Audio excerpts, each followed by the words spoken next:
Assalamualaikum warahmatullahi wabarakatuh. Perkenalkan, nama saya Monica Novelawati, NIM 202011-20996. Saya dari Prodi S1 Farmasi, Fakultas Farmasi, Universitas Perintis Indonesia.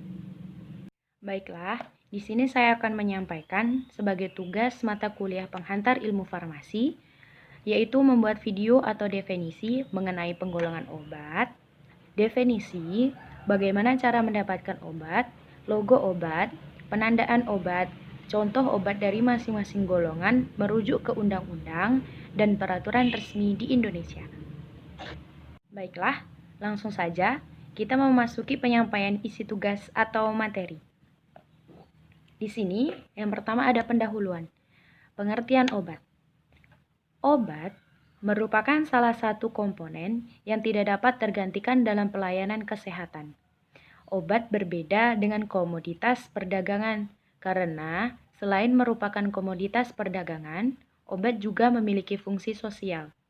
Obat berperan sangat penting dalam pelayanan kesehatan karena penanganan dalam pencegahan berbagai penyakit tidak dapat dilepaskan dari tindakan terapi dengan obat atau farmakoterapi. Menurut Undang-Undang Kesehatan Nomor 36 Tahun 2009, obat adalah bahan atau paduan bahan termasuk produk biologi yang digunakan untuk mempengaruhi atau menyelidiki sistem fisiologi atau keadaan fisiologi patologi dalam rangka penetapan diagnosis, pencegahan, penyembuhan, pemulihan, peningkatan kesehatan, kontrasepsi untuk manusia. Obat dapat digolongkan berdasarkan beberapa kriteria. Kriteria penggolongan obat dapat berdasarkan proses fisiologis dan biokimia dalam tubuh, bentuk sediaan obat, sumber obat, undang-undang, cara kerja obat, cara penggunaan obat, serta kegunaan obat. Penggolongan obat dapat berdasarkan undang-undang bertujuan untuk melindungi masyarakat dari bahayanya yang disebabkan oleh penggunaan sediaan farmasi dan alat kesehatan yang tidak tepat, serta tidak memenuhi persyaratan mutu, keamanan, dan kemanfaatan. Baiklah, langsung saja kita memasuki jenis-jenis penggolongan obat. Tahukah kalian ada berapa banyak jenis obat yang beredar di Indonesia saat ini? Ya, besarnya jumlah obat yang beredar mengharuskan seorang tenaga medis kefarmasian mengenal jenis-jenis obat yang beredar di Indonesia dan di pasaran. Ada sekitar 5.000 jenis obat yang beredar saat ini. Hal ini menentukan pengawasan dari pemerintah untuk menjamin keamanan, ketetapan penggunaan, dan pengamanan distribusi. Pengolongan obat dapat diatur dalam Peraturan Menteri Kesehatan Republik Indonesia Nomor 917//Per/10/1993 yang kini telah diperbaiki dengan Permenkes Republik Indonesia Nomor 949/Menkes/Per/4/2000, yaitu tentang wajib daftar obat jadi. Definisi dari penggolongan obat. Penggolongan obat adalah penggolongan yang dimaksudkan untuk meningkatkan keamanan dan ketetapan penggunaan serta pengamanan distribusi yang terdiri dari obat bebas terbatas, obat wajib apotik, obat keras, psikotropik, dan narkotik. Untuk obat yang dapat diperoleh tanpa resep dokter, maka pada kemasan dan etiketnya tertera tanda khusus. 1. Obat bebas.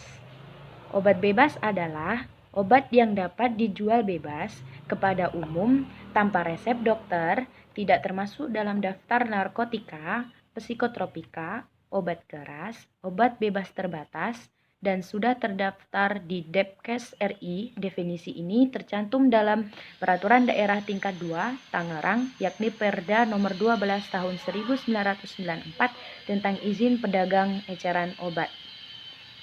Obat bebas merupakan obat yang paling aman, boleh digunakan untuk menangani penyakit-penyakit simptomatis, ringan yang penanganannya dapat dilakukan sendiri oleh penderita atau self-medication atau penanganan sendiri.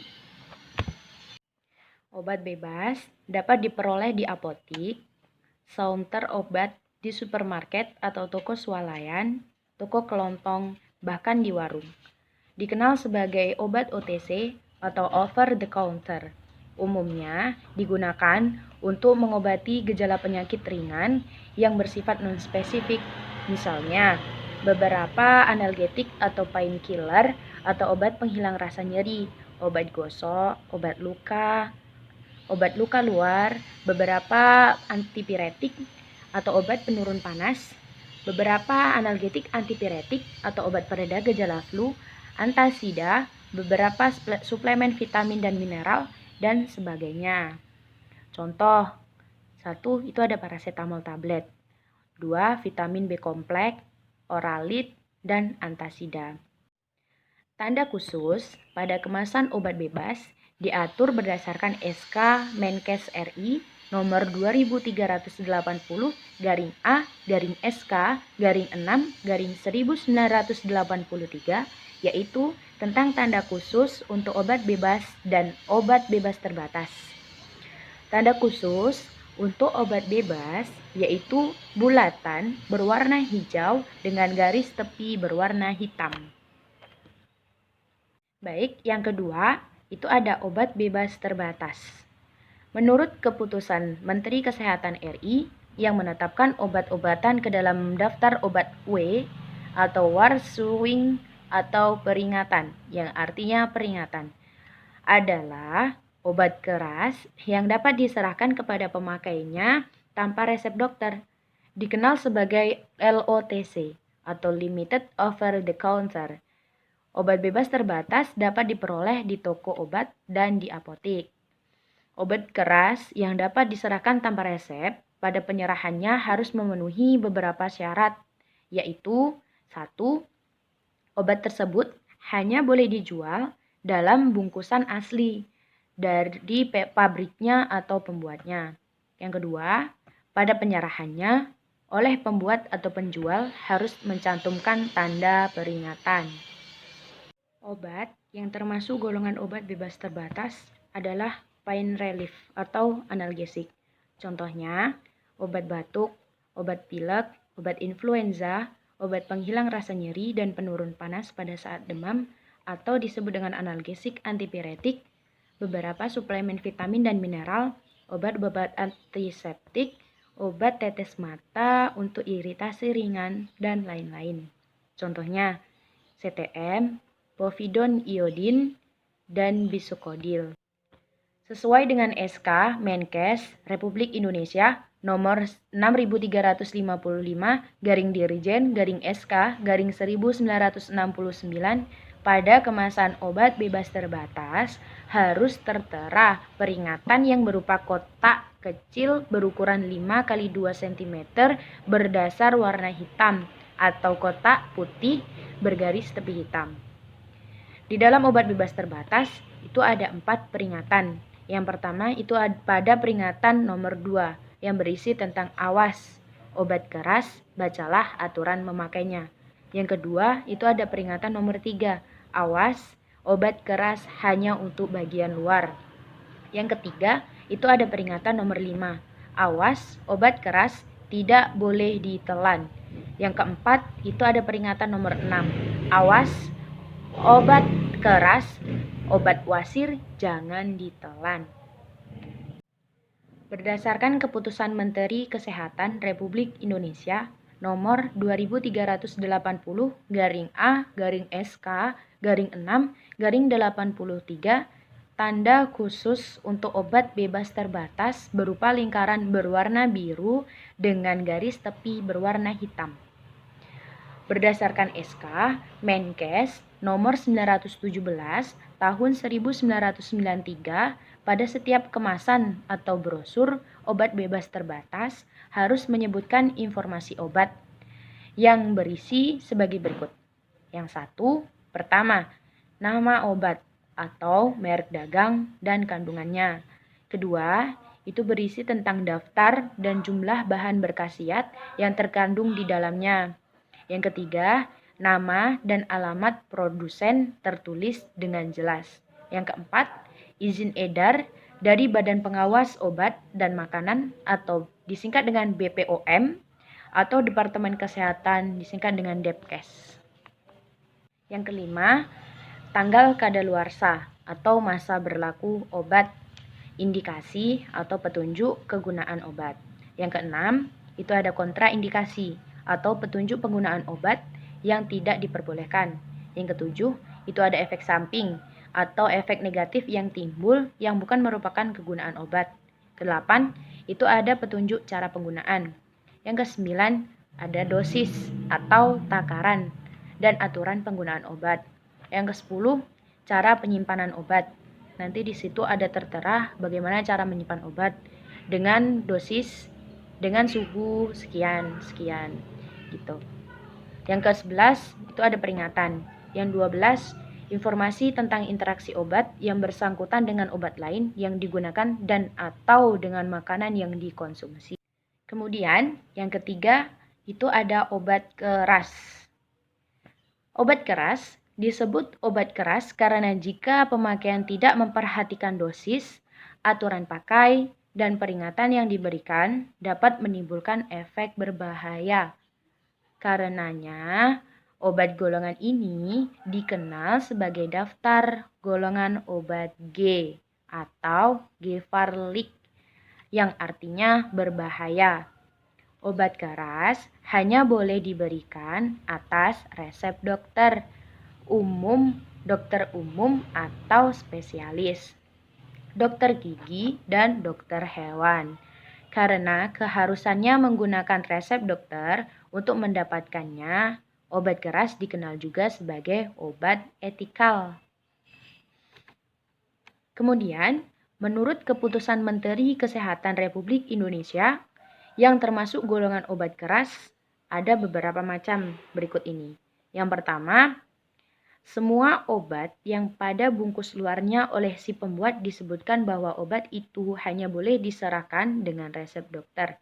Yang kedua, semua obat yang dibungkus sedemikian rupa yang nyata-nyata untuk dipergunakan secara parenteral, baik dengan cara suntikan maupun dengan cara pemakaian lain, dengan jalan merobek perangkaian asli dari jaringan. Yang ketiga, semua obat baru, terkecuali apabila oleh Departemen Kesehatan telah dinyatakan secara tertulis bahwa obat baru itu tidak membahayakan kesehatan manusia. Yang keempat, semua obat yang tercantum dalam daftar obat keras, obat itu sendiri dalam substansi dan semua sediaan yang mengandung obat itu, terkecuali apabila di belakang nama obat disebutkan ketentuan lain atau ada pengecualian daftar obat bebas. Selain yang didefinisikan di atas, obat keras juga meliputi obat-obat 1. Daftar G, seperti antibiotik, obat-obatan yang mengandung hormon, antihipertensi, antihipotensi, obat jantung, obat ulkus lambung, dan sebagainya. Yang kedua, obat keras tertentu atau OKT atau psikotropik seperti obat penenang obat, sakit jiwa, obat tidur, dan sebagainya. Yang ketiga, obat generik dan obat wajib apotik atau disingkat dengan OWA, yaitu obat yang dapat dibeli dengan resep dokter, namun dapat pula diserahkan oleh apoteker kepada pasien di apotik tanpa resep dokter dengan jumlah tertentu, seperti antihistamin, obat asma, pil anti hamil, beberapa obat kulit tertentu, beberapa antikoagulan, sulfonamida dan derivatnya, obat injeksi, dan sebagainya. Contoh, asam mefenamat, metampiron, adrenalin, antibiotik, dan antihistamin. Penandaan obat keras adalah lingkaran bulat berwarna merah dengan garis tepi berwarna hitam dengan huruf K besar yang menyentuh garis tepi atau ini penjelasan ini dapat ditera dalam Keputusan Menteri Kesehatan Republik Indonesia nomor 02396/A/SK/8/1986. Itu tadi penjelasan dari obat keras. Kemudian yang keempat. Yang keempat itu ada obat wajib apotik disingkat dengan OWA. Obat wajib apotik adalah obat keras yang dapat diserahkan oleh apoteker di apotik tanpa resep dokter. Peraturan tentang obat wajib apotik berdasarkan Keputusan Menteri Kesehatan Republik Indonesia nomor 340/SK/7/1990, yaitu tentang daftar obat wajib apotik nomor 1 dan Keputusan Menteri Kesehatan nomor 1176/Menkes/SK/10/1999, yaitu tentang daftar obat wajib apotik nomor 3. Pertimbangan dikeluarkan keputusan menteri tersebut sebagai berikut.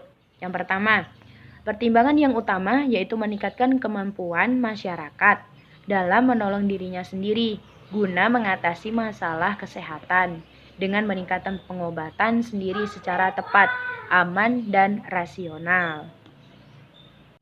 Yang kedua, pertimbangan yang kedua untuk peningkatan peran apoteker di apotik dalam pelayanan komunikasi, informasi, dan edukasi, serta pelayanan obat kepada masyarakat. Yang ketiga, pertimbangan ketiga untuk peningkatan penyediaan obat yang dibutuhkan untuk pengobatan sendiri. Pada penyerahan obat wajib apotik, di apoteker harus memenuhi kewajiban-kewajiban sebagai berikut. Yang pertama, memenuhi ketentuan dan batasan tiap jenis obat per pasien yang disebutkan dalam obat wajib apotik yang bersangkutan. Yang kedua, membuat catatan pasien serta obat yang diserahkan. Yang ketiga, memberikan informasi meliputi dosis, aturan pakai, kontraindikasi, efek samping, dan lain-lain yang perlu diperhatikan oleh pasien. Obat yang dapat diserahkan tanpa resep dokter ini harus memenuhi kriteria sebagai berikut. Yang pertama, itu ada 1.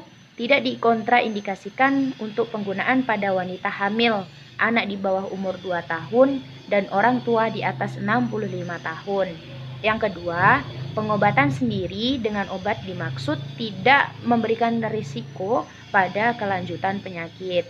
Yang ketiga, penggunaannya tidak memerlukan cara atau alat khusus yang harus dilakukan oleh tenaga kesehatan. Yang keempat, penggunaannya diperlukan untuk penyakit yang prevalensinya tinggi. Obat dimaksud memiliki rasio khasiat keamanan yang dapat dipertanggungjawabkan untuk pengobatan sendiri. Contoh yang pertama, daftar obat wajib apotik nomor 1. Berdasarkan Keputusan Menteri Kesehatan Republik Indonesia nomor 347/Menkes/SK/7/1990, yaitu tentang daftar obat wajib apotik nomor 1. Berikut ada beberapa contoh dari obat wajib apotik nomor 1, yaitu ada aminofilin, asam mefenamat, betametason, bisakodil, bromheksin, eritromisin, lidokain HCl, ketotifen, gentamisin sulfat, hidrokortison, hidrokuinon, linestrenol, metampiron, kloramfenikol, bemendazol, heksetidin.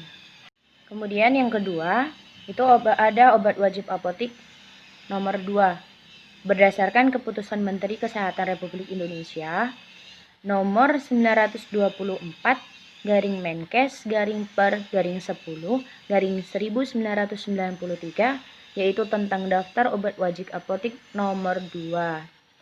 Berikut ada contoh beberapa obat untuk obat wajib apotik nomor 2. Di antaranya ada albendazol, basitrasin, clindamycin, ketoconazole, dexamethasone, ibuprofen, metilprednisolon, omeprazol, piroxicam, prednisolon, scopolamin, urea, diklofenak, flumetason, diponium, hidrokortison, butirat. Itu tadi beberapa contoh obat yang ada pada obat wajib apotik nomor 2. Kemudian yang ketiga, ada obat wajib apotik nomor 3. Berdasarkan keputusan Menteri Kesehatan nomor 1176 garing Menkes garing SK garing 10 garing 1999. Berikut ini ada beberapa contoh obat-obat yang masuk dalam golongan obat wajib apotik nomor 3. Di antaranya ada allopurinol, asam fusidat, bromheksin, diazepam, natrium diklofenak, kloramfenikol, ranitidin, siproheptadin, tretinoin, mebendazol, gentamisin, hexetidin, famotidin, mekuitazin, orsiprenalin, clemastine. Itu tadi beberapa contoh obat yang masuk dalam golongan obat wajib apotek nomor 3. Yang kelima, itu ada obat psikotropik. Obat-obatan golongan ini mulai dari pembuatan, pengemasan, distribusi, hingga penggunaannya diawasi secara ketat oleh pemerintah atau BPOM dan Depkes dan hanya boleh diperjualbelikan di apotik atas resep dokter. Tiap bulan apotik wajib melaporkan pembelian dan penggunaannya kepada pemerintah. Menurut Undang-Undang Nomor 5 Tahun 1997, psikotropika adalah zat atau obat baik alamiah maupun sintetis, bukan narkotika yang berkhasiat psikoaktif melalui pengaruh selektif pada susunan saraf pusat yang menyebabkan perubahan khas pada aktivitas mental dan perilaku. Psikotropika juga disebut sebagai obat penenang atau tranquilizer atau obat keras tertentu, disingkat dengan OKT. Berdasarkan Undang-Undang Republik Indonesia Nomor 5 Tahun 1997 tentang psikotropika, obat ini dapat dibagi menjadi 4 golongan. Yaitu yang pertama, psikotropika golongan 1. Contoh, meskalina atau MDMA atau ekstasi, LSD, ST. Yang kedua, psikotropika golongan kedua. Contoh, amfetamin, metamfetamin atau sabu, fensiklidin, Ritalin. Yang ketiga, itu ada psikotropika golongan ketiga, yaitu contohnya pentobarbital, amobarbital, flunitrazepam, pentazosin. Yang keempat, psikotropika golongan keempat, contohnya alprazolam, diazepam, clobazam, fenobarbital, barbital, lorazepam, chlordiazepaksid, netrazepam. Itu tadi golongan obat psikotropik berdasarkan UU RI nomor 5 tahun 1997, yaitu dapat digolongkan dengan 4 golongan. Kemudian, penandaan obat golongan psikotropika berupa lingkaran bulat berwarna merah dengan huruf K berwarna hitam yang menyentuh garis tepi yang berwarna hitam. Jadi, tanda golongan psikotropika obat ini sama dengan obat keras. Tandanya yaitu sama-sama dengan berupa lingkaran bulat berwarna merah dengan huruf K berwarna hitam yang menyentuh garis tepi yang berwarna hitam. Yang keenam, itu ada obat golongan narkotika. Menurut Undang-Undang Nomor 35 Tahun 2009 tentang narkotika, obat-obatan yang tergolong sebagai narkotika adalah zat atau obat yang berasal dari tanaman atau bukan tanaman, baik sintetis maupun semi-sintetis, yang dapat menyebabkan penurunan atau perubahan tingkat kesadaran atau fungsi anestesia, hilangnya rasa, menghilangkan rasa nyeri atau sedativi, munculnya rangsangan semangat atau euforia, halusinasi atau timbulnya khayalan-khayalan, dan dapat menimbulkan efek ketergantungan bagi si pengguna. Seperti halnya obat golongan psikotropika, obat golongan narkotika diawasi dengan ketat oleh Badan BPOM dan Departemen Kesehatan. Setiap bulan apotik wajib membuat laporan tentang pembelian dan penggunaan narkotika. Obat golongan narkotika ini dibagi menjadi 3 golongan. Yang pertama, itu narkotika golongan 1. Contoh, heroin, kokain, ginjal atau marijuana. Yang kedua, itu ada narkotika golongan kedua. Contohnya, morfin, petidin, metadon. Yang ketiga, narkotika golongan ketiga. Contohnya itu ada kodein. Penandaan narkotika berdasarkan peraturan yang terdapat dalam ordonansi obat bius, yaitu palang medali merah. Baiklah, itulah tadi materi yang saya sampaikan. Kurang lebihnya saya mohon maaf apabila ada salah kata. Saya mohon maaf yang sebesar-besarnya. Semoga apa yang saya sampaikan bermanfaat bagi semuanya. Terima kasih, saya akhiri. Wassalamualaikum warahmatullahi wabarakatuh.